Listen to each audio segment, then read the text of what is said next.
jalan keluar yang terbaik, terutama keluarganya yang kita bantu. Itu dari saya, Ki Kores, supaya nggak diam aja nanti naik. Mantap, Kang. Astaga. Nah ini Api Jabo juga jangan jadi berhala. Ayo ngomong, ini Jailani ya? Ya, Jailani. Silakan Api Jabo. Sabtu siap-siap ya. Siap. Ya, di bawah ada yang bertanya itu, Ki Kores. Monolog itu apa sih, gitu kan? Monolog itu kita lagi berbicara sendiri, tetapi gesek-gesek gitu loh, menggoyang. Nah, itu yang harus kita hindari. Supaya lebih waspada lagi dan tidak ada unsur penistaan atau pelecehan terhadap ajaran manapun. Jadi kita lebih waspada lagi. Itu aja, lanjut. Yuk, mantap, Kang. Ini ada Julitot. Assalamualaikum warahmatullahi Julitot. Waalaikumsalam warahmatullahi. Waalaikumsalam warahmatullahi wabarakatuh. Ya gimana Kelvin Jing? Ya, lo naik, ayo dong berkabar untuk apa namanya, untuk saudara kita. Ya, bagi teman-teman yang mau melaporkan, ya laporkanlah si Kores, ya karena Kores lah yang pantas dilaporkan teman-teman. Jangan kalian laporkan orang-orang yang ya sebenarnya juga baru di dunia diskusi, terus juga orangnya juga sedang menjawab fitnahan kalian gitu. Kalau mau dilaporkan ya Kores lah yang lebih pantas untuk dilaporkan. Ya silakan lapor si Kelvin Jing. Iya loh anjir, yang dilapor yang apa gitu ya. Kita aja ngincernya langsung ujung tombaknya jedar gitu kan, si Edwin jedar, si Agatot gitu, si Afrida gitu kan, tumbang langsung 2, lahirlah Edis. Nah ini yang dilapor, aduh astagfirullah, yang kecil-kecil gitu kan, kasihan loh deh. Ini gua udah lama loh di sini, kenapa kagak dihajar-hajar kan gitu. Lu pengen satu Indonesia tahu nggak? Kang Hujat, pengen satu Indonesia tahu nggak? Cari gua gitu. Dari siapa argumen menggauli Tuhan para penghujat ini? Dari siapa? Kan dari gua. Kok yang dilapor orang lain? Apalah kalian ini? Oke. Ya bagi teman-teman jangan lupa ya, kita dukung saudara kita yang sedang tersandung secara hukum. Apalagi kita tahu memang ini upaya dari mereka karena gagal nangkap yang atas, mereka mulai mungkin dari yang bawah-bawah gitu kan. Itu kan tujuannya supaya donatur mereka senang gitu, supaya donatur mereka tetap kuat gitu, karena sebelumnya donaturnya udah diperas habis-habisan untuk melapor yang atas-atas dan semua gatot.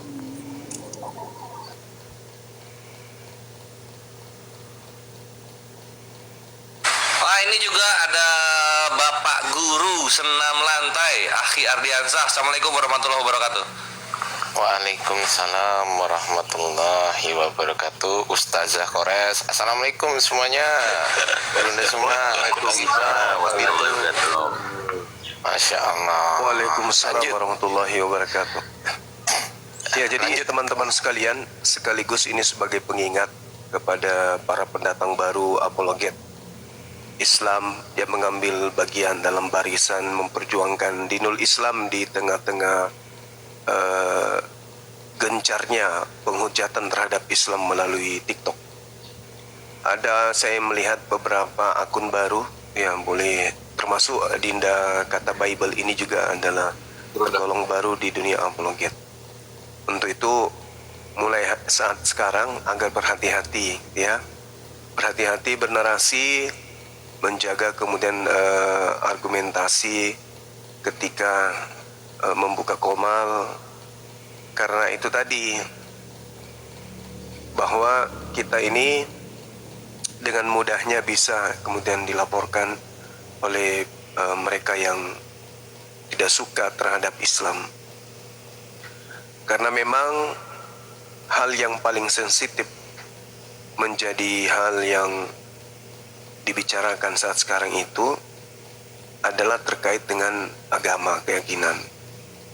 Oleh karena itulah ya harus berhati-hati, bernarasi harus berhati-hati, harus ada data yang mendukung narasi kita. Kemudian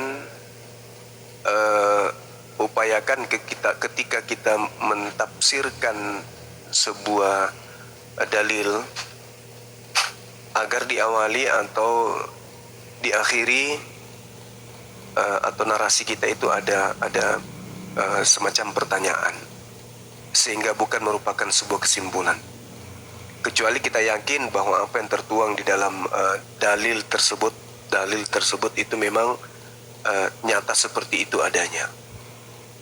Seperti misalnya Tuhannya ditampar, diseret, diludahin, ditonjok, dan kemudian upaya untuk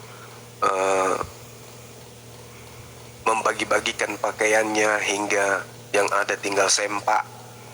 Itu tidak apa-apa karena memang itu tertulis. Itu pun kita kembalikan kepada lawan diskusi. Kita pertanyakan kepada mereka kenapa ini bisa tertulis seperti ini dalam kitabmu.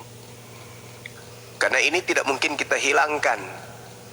Pergerakan pembelaan akidah Islam melalui TikTok dengan adanya lahir orang-orang yang ingin mengambil bagian untuk membela akidahnya itu tidak mungkin dihilangkan. Pertama, Islam itu agama jihad. Islam agama jihad. Seawam-awamnya umat Islam, mereka tak peduli kalau mereka harus mati sekalipun demi akidahnya, demi imannya. Itulah umat Islam.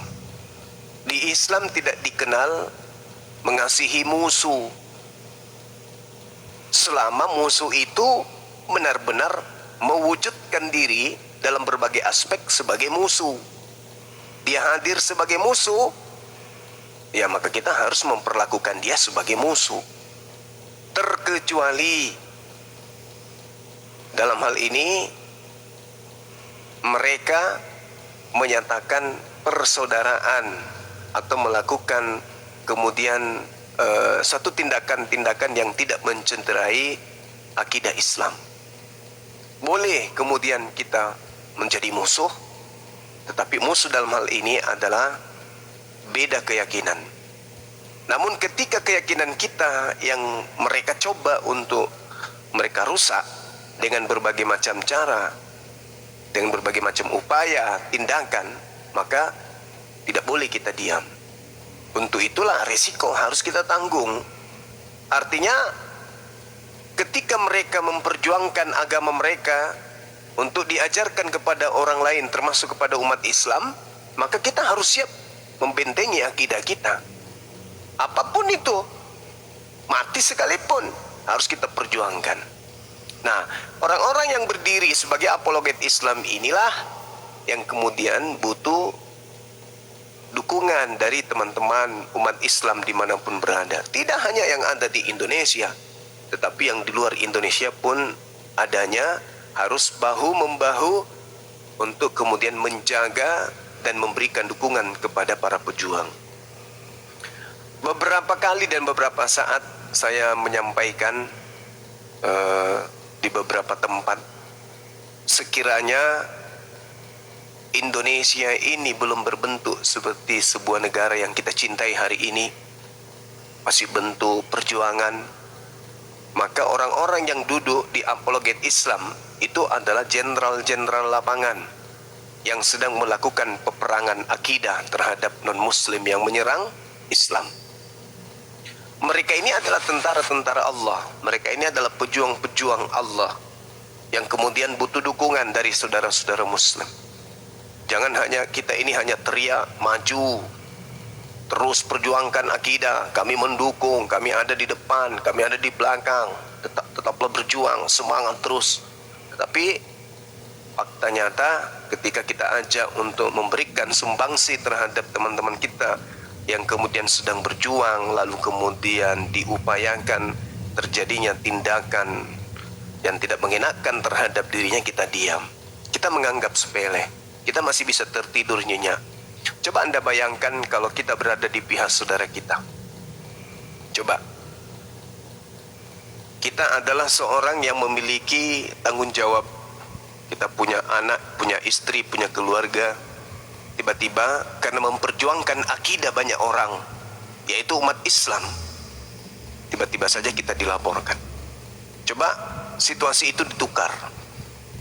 Apa yang Anda inginkan saat itu? Tentu kita menginginkan bantuan dari saudara-saudara kita muslim. Maukah kita melihat saudara-saudara kita muslim di luar sana pada saat kita sekarang ini dalam keadaan tersudutkan? Saudara kita umat Islam yang ada di luar tahu tentang keadaan kita, mengerti tentang posisi kita, tapi mereka cuma diam saja. Mereka hanya memberikan pernyataan-pernyataan yang justru menurunkan kemudian semangat perjuangan. Tentu tidak, bukan? Tentu kita menginginkan adanya kenyataan di mana saudara-saudara kita itu bahu-membahu untuk membantu kita. Inilah yang sedang terjadi, saudara. Bayangkan seorang anak tiba-tiba kehilangan bapak, dibilang meninggal juga kagak.